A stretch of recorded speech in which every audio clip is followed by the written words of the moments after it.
Hi, it's Kate Brownfield from ADHDkidscanthrive.com. Thank you for being here and thank you for your support. Today, my guest is Marydee Sklar.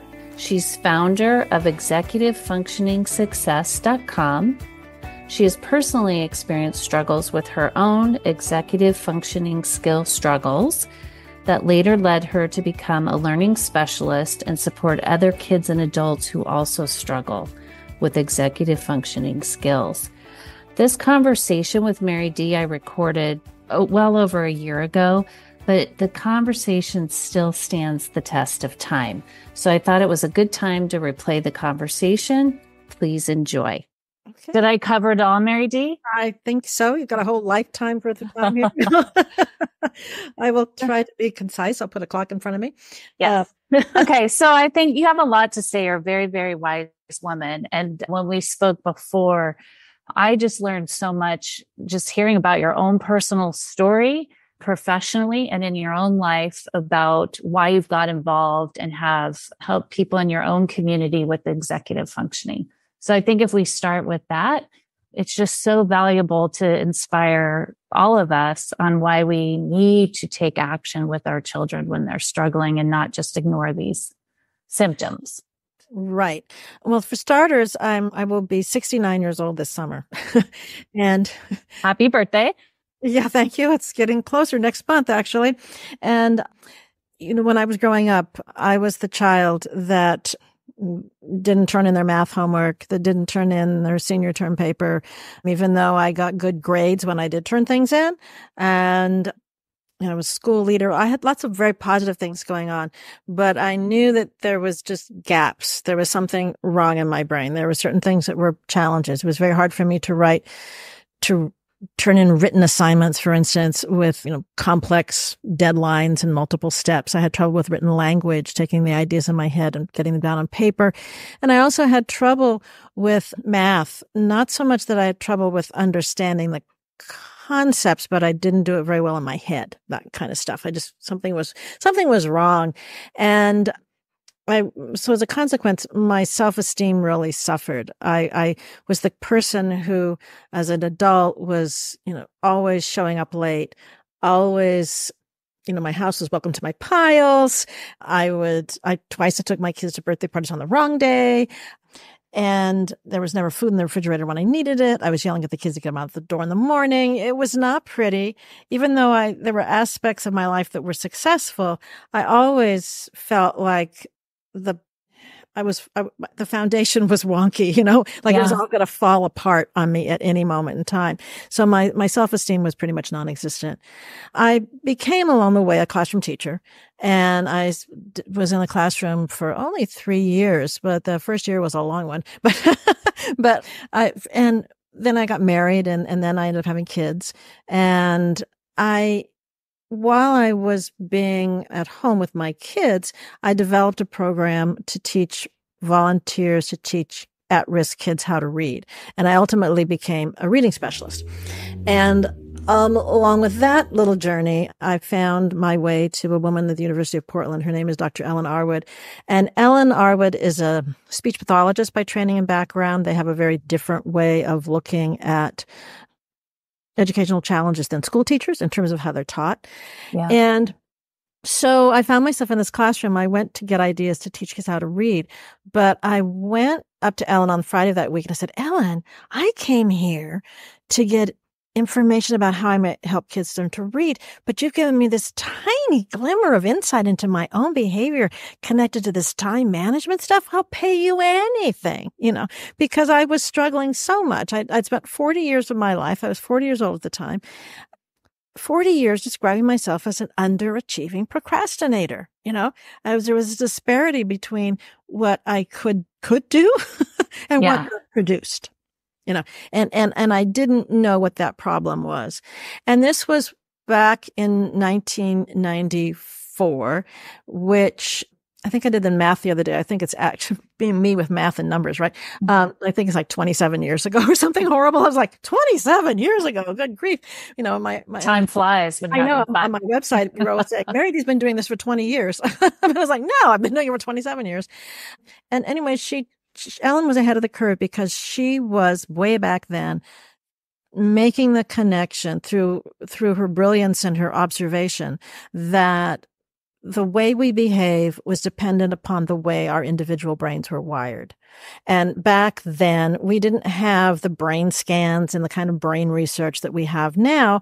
And people really, quite frankly, thought she was talking woo-woo. So it's like, what is this stuff? How can you say that?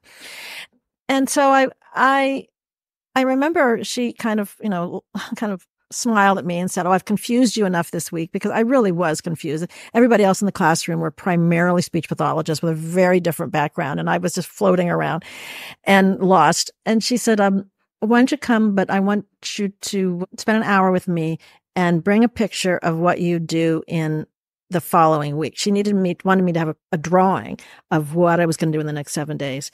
And this isn't a visual presentation here, but if I were to show this to you, this picture, it looks like chaos. I still have this picture. It's just total chaos. And it's like little boxes and names and words, and it's just overwhelming. And Ellen looked at this, and I remember her words. She said, "Oh dear." She goes, "Oh dear, I see a very bright woman who has no sense of herself in time and space."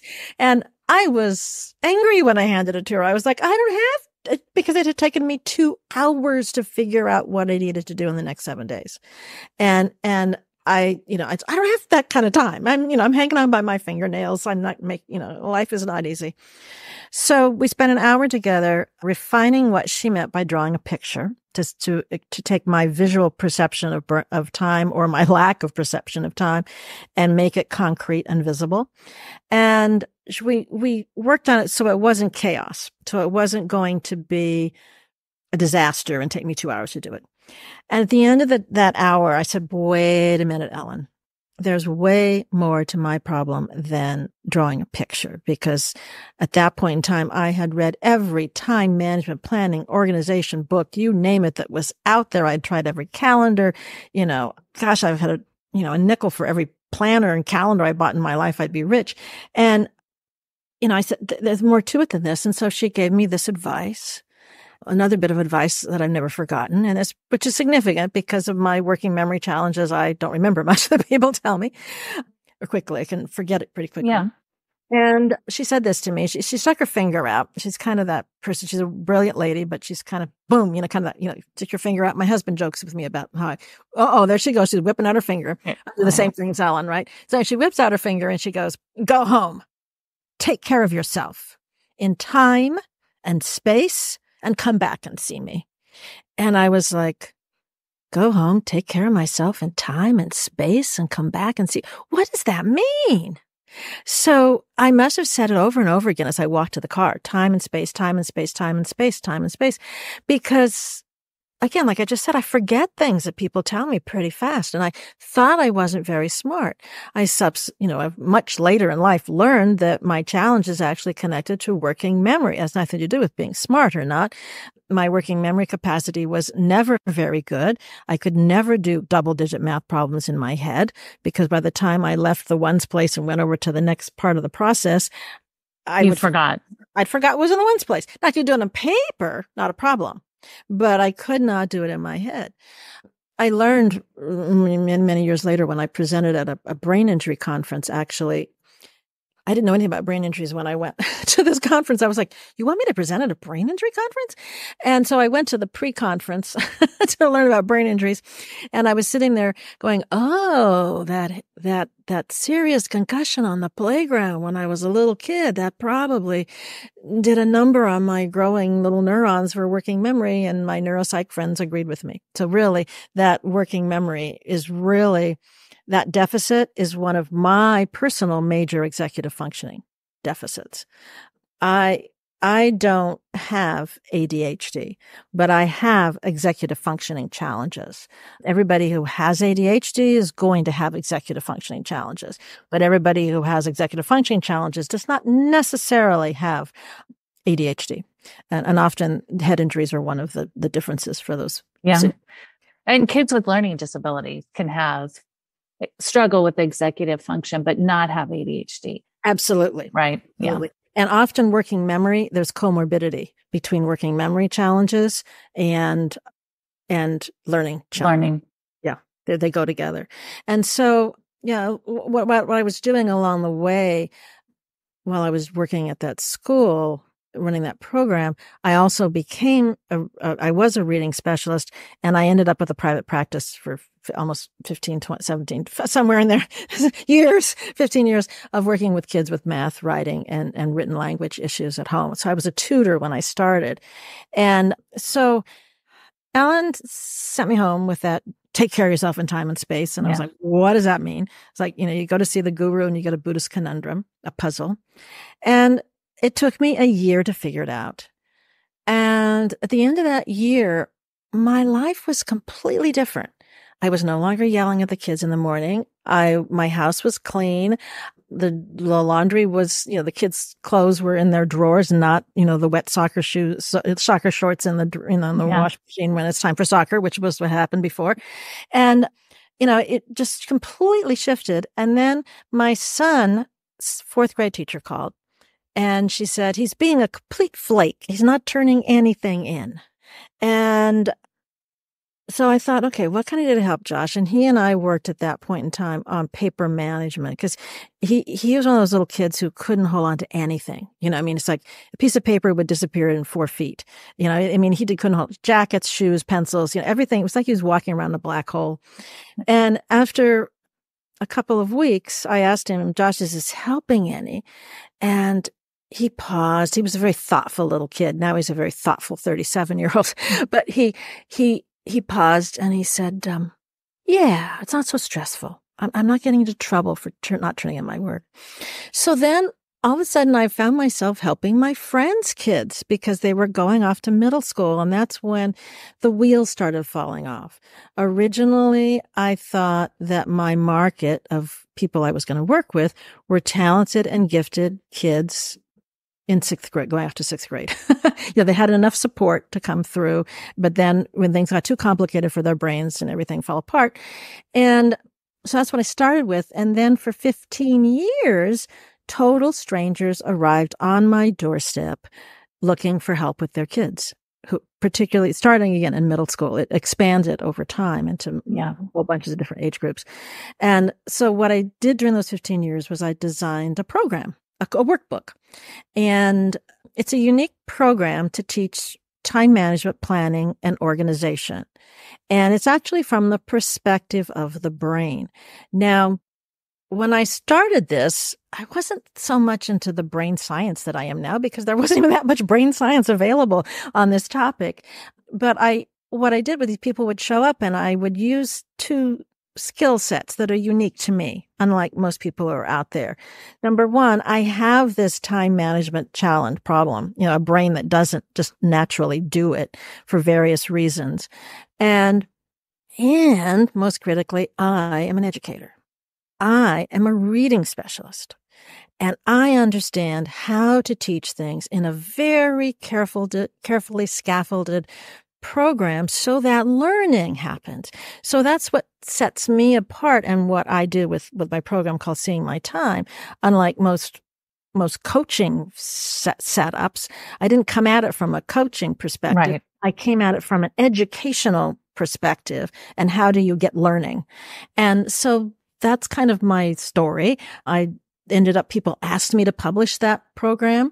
And at the time I thought, who would buy it? I just make this around my dining room table. And right around that time I decided to do it. I received a report from a local child neuropsychologist in Portland, Oregon. And she had referred someone to me. And in the recommendation section of her report, it said, we're so lucky to have Marydee Sklar in our community. She's an expert at teaching executive functioning skills. And I read that line and I went, I am? Yeah. What are executive functioning skills? I'd never seen it. This was somewhere. It was before I actually had gotten the workbook published. I was working on that concept. So it was somewhere, it was published in 2010. So it was probably around 2000, late 2008, 2009. And the phrase executive functioning was just beginning to show up in psychological testing reports. Yeah. And IEPs and stuff. It was just beginning. And nobody knew what it was. It was like, what is this executive functioning? I still think it's not exactly clear at the parent level. Yes. There's not a, yeah. maybe with scientists too. It's not 100%. It's not 100%. It's not 100% with educators. It's not 100% with in the researcher department either, because they're all still debating just what constitutes executive functioning, and I don't know. I personally am not that interested in all the stuff. I'm this real pragmatic person. It's like, you're having trouble turning stuff in. You're not showing up on time. Here, well, let's try this. Right. But what I do is different in that because I came to this conclusion over the years. I don't start with the strategies. I don't start with telling a kid or an adult, like I said, now, I've sold thousands of these workbooks now. I mean, around the world. And I train people around the world to teach this. It's taught in schools. It's taught in a lot of therapeutic one-on-one situations.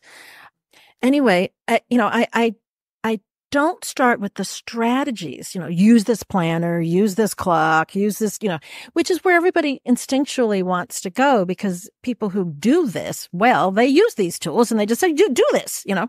But when you're dealing with someone whose brain doesn't naturally do time and is in the present, okay, that's what ADHD brains are typically like, is they tend to live only in the present. They're in the right now. They don't have a strong capacity for future. Future does not exist. Right. And so that's the problem, is that they never pay attention to the future. They're all engaged in the present. So when you hand someone like that a tool, a kid, particularly a young person, they'll go, I tried that. I tried it one time. My teacher gave me one of those once and it didn't work, and so therefore I'm never doing it again. So in order to get buy-in for using the tools, which work, you have to get past their resistance points. I teach them a lot about their brain. We discover what are your strengths, what are your weaknesses, and then we talk from the executive systems perspective, and then we talk about the tools and the strategies afterwards. Because why my program works is I teach people how to think. Right. Get the frontal lobe going. Yeah. And problem solve, but you have to build it. You don't just dump it all on their lap at one time. It's very much a step by step, little by little process. In fact, that's the first page 2 in the workbook says, little by little change happens, because parents and teachers want a magic wand. Yeah. Fix this kid. Give them a pill. Fix this. Get them done. Turn this in. I don't want to worry about this. I got other stuff to worry about. So when I work with students, I don't work with kids by themselves. In fact, I will not work with students by themselves, because it's a brain development issue. Young brains can't transfer skills from one setting to the next setting, to another situation, because it's literally connected to their metacognitive processes of development, which doesn't come fully online until somewhere in their 20s, early 20s. Right. So that's how I work with people. I work with parents and the kids, because the parents are critical to become the child's coach, if you will, not the micromanager. And I help the parents figure that out. It's not the same thing. It's not you telling them what to do. It's not you doing it for them. It's you stepping back, setting up the external environment so they have all the tools. Okay. The tools in place. And then you have to stand there and watch them fail. Right. And how I tell people is, you're a coach, and the coach can't go on the field, because what parents do is that we don't want our kids to suffer. We don't want them to hurt, because when they hurt, who else hurts? We do. We do. Right. We don't want to hurt. And we can see, we've been around long enough to see the cause and effect of their choices and what it's going to look like. And it's not pretty. Okay. Yeah. And so you want to jump in and stop that from happening. Parents either yell on the side. I had one dad says, "Oh, I'm the coach on the sideline who yells at them. Like, why the heck didn't you do it?" And then another mom, she was great. She goes, "Oh, what I am, I put my arm around my little baby and I get in the middle of the field and I push everybody out of the way. So I'm getting them to the goalpost, But neither one of those behaviors as a coach, create an effective adult. And that's what you're looking for. Right. And what we learn, unfortunately, is when we mess up. But see, the coach then on the sideline then comes up to the end of the game and says, didn't go well today, did it? Well, you know what? Go home, take a shower, chill down, chill out. We don't always have great days. Tomorrow, we're going to look at this again about what we can do differently next time. So that's the parent's role. It's like, okay, the tools are there. We've talked about it, but they elected not to use them, right? Right. Choice. And then they crash. You didn't turn that paper on time. Oh, you were up all night doing that. Oh, so what can we do differently? Let's sit down and think about what are the tools? How could you have used a calendar? How could you, but you don't tell them. You say, how could you do it? What would you do? Because it's really developing that metacognitive awareness is why Seeing My Time works so well. And I teach the parents how to do that so that they support their kids to become independent, because that's the goal. I know right now everybody wants an executive functioning coach to just tell my kid what to do all the time and so it gets done. Or sit next to them so it gets done. And that's not developing independence in my book. I'm done with people. I mean, I send them through my program, and 99.9% of them I never see again until years later I get emails from them telling me how they, still using my tools and, all this stuff all the time. Does that give you kind of a picture? Yeah, that was amazing, Marydee. So my question is, so if somebody's listening to this and they want to use your services, how should they go about doing that? You want to go to my website, executivefunctioningsuccess.com. It's a terrible name, but that's how you find me. executivefunctioningsuccess.com. It says it all. It says it all. And there you can learn all about our programs that we have. I work with people. I tend to work more with adults at this point, just because of my age. I don't have the energy to work late in the evening with teenagers anymore. But I have some wonderful people that I've trained that work with me and that we work with. So we cover ages, and we do things from distance all over. We were doing Zoom before COVID. We were working with people, and we also do live sessions here in Portland, Oregon. Okay. Yeah. And I have a book that the parents might want to be as a good starting point. It's called 50 Tips to Help You Succeed. Yeah. There you got it. Right there. If you can see it. Yep. And so that was very carefully written with parents in mind, because I realize how much work it is. And to read a whole book, so many of the books out there on executive functioning, you read them and you go, okay, now what? And I really want it to be very practical. I'm a very practical oriented person. What do I do now? And so there's 700 words or less, you've got an idea. Yeah, no, I've read the book and I think it's very helpful. Lots of great tips, and the graphics are very helpful too. I think just keeping it simple and give us a good starting point until you get to the next level where you're ready to bring in intervention to support you and your family. Yeah. It's terrific. Yeah. And you do want to support the whole family, because it changes the dynamics. When you have a child who is struggling, it negatively impacts the whole family.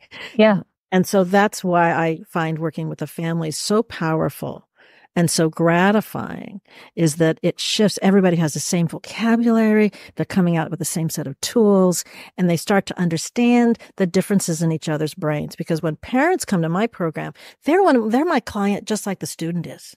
Yeah. So it isn't like the adult sitting there, we're out staring at the kid, it's everybody. To be perfectly honest, everybody, particularly since COVID. Everybody needs this course. And now I work with adults. It's amazing. It's just amazing. Yeah, great. All right, Marydee. Well, thank you for your time. This was a lot of wisdom, amazing advice, and motivation to take action, to do things to help either yourself or your child and your family. So thank you. I appreciate it.